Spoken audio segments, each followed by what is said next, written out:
తిరుపతిలో పెట్రోల్ పట్టుకోవడానికి ఎంత టైం పడుతుందని నేనైతే అనుకోలేదు. అసలు మ్యాటర్ ఏంటంటే మన బండిలో పెట్రోల్ తక్కువ ఉందనేసి పెట్రోల్ పట్టుకుందామని అయితే పెట్రోల్ బంక్ అయితే వెళ్ళాము. తిరుపతిలో చాలా పెట్రోల్ బంకులు అయితే క్లోజ్ అయిపోయినాయి పెట్రోల్ డీజిల్ కొరత వల్ల. ఇంకా కొన్ని మాత్రమే ఓపెన్ లో ఉన్నాయి. వాటిలో కూడా జనాలు అయితే ఫుల్ గా ఉన్నారు.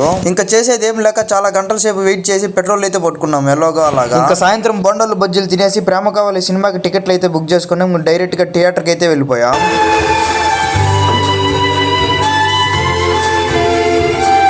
ఈ ప్రేమ కావాలి సినిమాలో సినిమా అంతా ఒక ఎత్తు అయితే పాటలు మాత్రం ఇంకో ఎత్తు.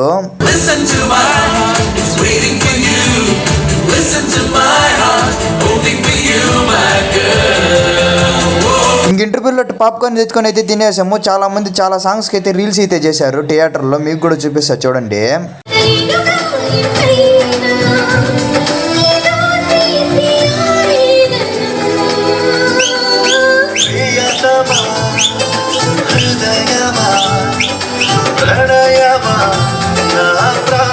ఇంక ఈరోజు వీడియో అయితే ఇంతే. రేపు మళ్ళీ కలుద్దాం. బాయ్.